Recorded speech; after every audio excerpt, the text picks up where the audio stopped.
El Señor esté con ustedes. Evangelio de nuestro Señor Jesucristo según San Lucas. Gloria a ti, Señor. El Señor designó a otros 72, además de los 12, y los envió de 2 en 2 para que lo precedieran en todas las ciudades y sitios a donde él debía ir.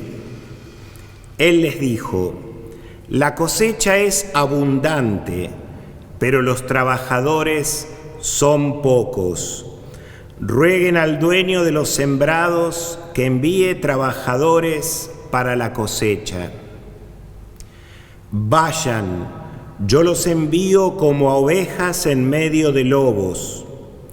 No lleven dinero, ni provisiones, ni calzado, y no se detengan a saludar a nadie por el camino. Al entrar en una casa, digan primero: que descienda la paz sobre esta casa. Y si hay allí alguien digno de recibirla, esa paz reposará sobre él. De lo contrario, volverá a ustedes. Permanezcan en esa misma casa, comiendo y bebiendo de lo que haya, porque el que trabaja merece su salario. No vayan de casa en casa. En las ciudades donde entren y sean recibidos, coman lo que les sirvan, sanen a sus enfermos y digan a la gente: el reino de Dios está cerca de ustedes. Palabra del Señor. Gloria a ti, Señor Jesús.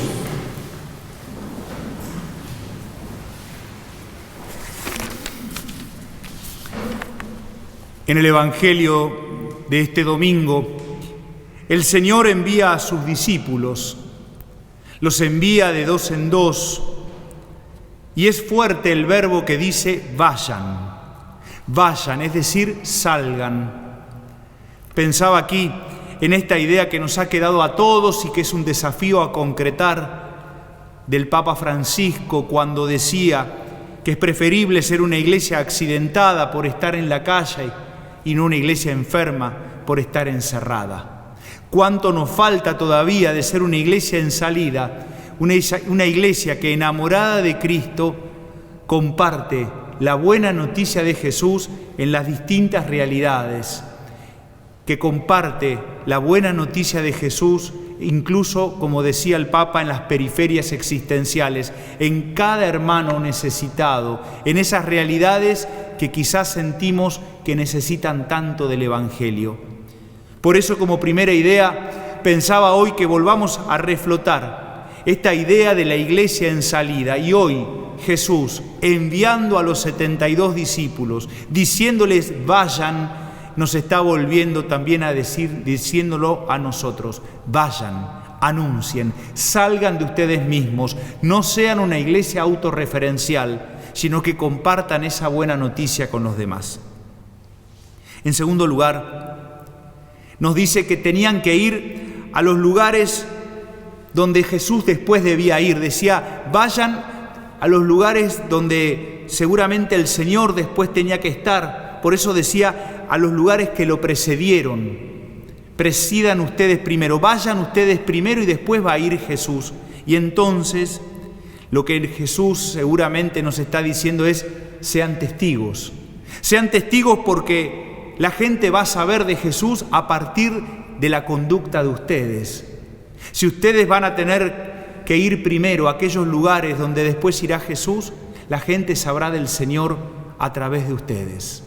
Y entonces recordaba aquí a otro Papa, Pablo VI, cuando nos decía que el mundo de hoy necesita más testigos que maestros. Y si escucha a los maestros es porque primero fueron testigos. Qué fuerte esto, poder ser testigos de Cristo con nuestras palabras y con nuestros gestos, testigos coherentes del Señor. Después, si somos maestros y enseñamos, está muy bien, pero seguramente el mundo de hoy necesita de los testigos.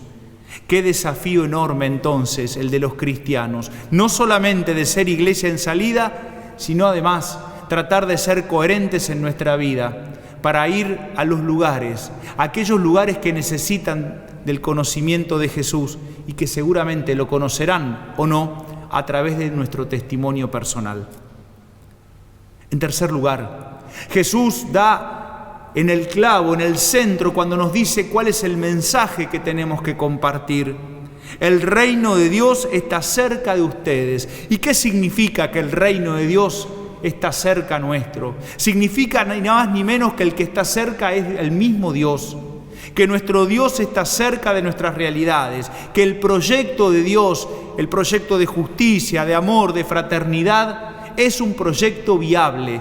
Ese es el sueño de Dios para la humanidad y ese es el mensaje que tenemos que compartir. Por eso, ser iglesia en salida, ser testigos y llevar esta buena noticia de que el reino de Dios está cerca de ustedes, está cerca nuestro. Me quedaba pensando cuando rezaba con este evangelio que si esta hermosa noticia es la que tenemos que compartir, ni más ni menos que Dios está cerca nuestro, ¿por qué será que es una noticia que no es valorada? ¿Por qué será que muchos no quieren escuchar o que nosotros no le ponemos entusiasmo a la hora de compartir la buena noticia del evangelio? Y pensaba que quizá tenga que ver con que lo que transmitimos es un evangelio domesticado, un evangelio con frases hechas que no sirven a nadie para la vida, un evangelio en el que repetimos siempre las mismas ideas, creyendo que así vamos a obtener resultados distintos, un evangelio aplastado por tradiciones y entonces un evangelio que le falta fuerza, le falta novedad, le falta actualidad. La buena noticia es maravillosa, pero quizá tengamos que repensar por qué no es valorada. Y puede ser que sea porque nosotros, los testigos de Jesús, planteamos un evangelio muy domesticado, que no significa nada para nadie, con frases hechas que pueden quedar lindas para una tarjetita, pero que para la vida no sirven. O como dije, repitiendo siempre lo mismo, cuando en realidad la historia y la vida están cambiantes. Al mismo tiempo, Jesús pide de estos testigos que sean testigos, como dije, tomando la frase de Pablo VI, testigos con palabras y con hechos. Por eso, la última oración del Evangelio de hoy es: sanen a sus enfermos y digan a la gente, el reino de Dios está cerca de ustedes. Gestos, sanen a los enfermos. Y no porque los testigos de Jesús son médicos. En todo caso, será porque tenemos que curar tantas heridas, las heridas del corazón, las heridas que provocó el odio, el individualismo, la falta de solidaridad, las heridas que cada uno de nosotros arrastra y que pueden ser curadas por la ternura de Dios. De eso se trata la misión de los testigos de Cristo. Y como dije, con gestos y con palabras. Y las palabras, como ya dijimos, ni más ni menos son: el reino de Dios está cerca de ustedes. Pensaba que entonces todos nosotros, desafiados por este evangelio a ser testigos de Cristo, podemos pensar cuáles son esas características para transmitir el evangelio, esa buena noticia, con gestos y palabras. Creo que tenemos que ser evangelizadores que sean al mismo tiempo traductores, no porque sepamos distintos idiomas, traductores porque queremos hablar del evangelio de Jesús en fácil, hablar del evangelio de Jesús a la realidad concreta de todos los días, hablar del evangelio de Jesús al mundo de hoy, con el lenguaje de hoy, poder hacerlo de manera actualizada. Traductores, evangelizadores también significará usar los medios de comunicación, los medios digitales, aquel modo que sea importante para llegar a todos. Al mismo tiempo, creo que el misionero, el evangelizador, el testigo, tiene que ser samaritano. Samaritano porque queremos vivir la solidaridad, queremos vivir este compromiso de estar cerca de los que sufren, curando heridas, como dije antes. Y al mismo tiempo también el misionero, el evangelizador, el testigo, el cristiano hoy tiene que ser amigo. tiene que generar vínculos. Será por eso que Jesús en el Evangelio nos dice hoy: permanezcan en la casa donde los reciban, no anden de casa en casa como repartiendo folletos, sino generen vínculo, estén cerca, sepan con quién están hablando, sean amigos. Por eso pensaba estas 3 ideas: ser traductores, porque queremos transmitir el Evangelio con el lenguaje de hoy; ser samaritanos, porque queremos curar heridas de los que sufren; ser amigos, porque queremos generar vínculos con aquellos con los que nos encontremos. El Papa León XIV hace algunos días decía que el Concilio Vaticano II nos sigue pidiendo superar la autorreferencialidad. ¿Qué es superar la autorreferencialidad? Salirse de uno mismo, no quedarnos mirando el ombligo, ser la iglesia en salida que nos pedía Francisco. Sigo con la cita del León XIV. El concilio también nos pide ser más pobres y ser escuela de los pobres y escuchar a los más pobres. Es decir, nos está diciendo: anden livianos de equipaje. Como nos dice el Evangelio de hoy, no anden buscando qué es lo que van a llevar, que una túnica, que un bastón. Confíen en la providencia. Sean una iglesia liviana de equipaje que quiere ser más pobre y que quiere escuchar a los pobres. Y al mismo tiempo nos decía también el Papa León XIV que teníamos que intensificar los lazos de comunión. Y me permito decir que esa es la gran misión de los testigos de Cristo en la Argentina de hoy. Intensificar los lazos de comunión en un mundo de una sociedad como la nuestra, tan dividida, tan violenta, tan agresiva, donde al que piensa distinto lo consideramos un enemigo, donde nos decimos cualquier cosa a través de las redes sociales. Los cristianos tenemos que seguir apostando por intensificar los lazos de comunión. Eso también es la buena noticia. Ese es el proyecto del reino de Dios, construir fraternidad. Termino.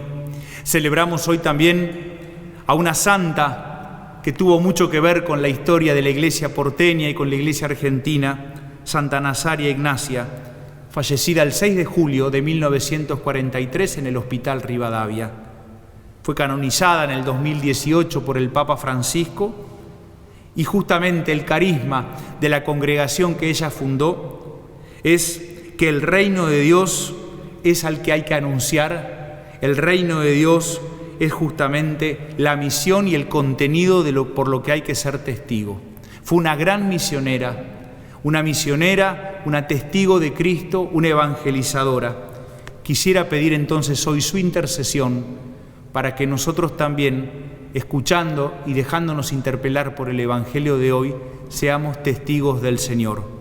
Testigos que hablen en fácil, con la profundidad del Evangelio, testigos samaritanos que curen heridas de los que sufren, testigos amigos que estén cerca, que permanezcan y que generen vínculos con todos. Y tomando la frase de León XIV, que apostemos, aunque parezca una locura, por la fraternidad, que apostemos por la comunión, que apostemos, aunque parezca contracultural, por la cultura del encuentro entre los argentinos. Amén.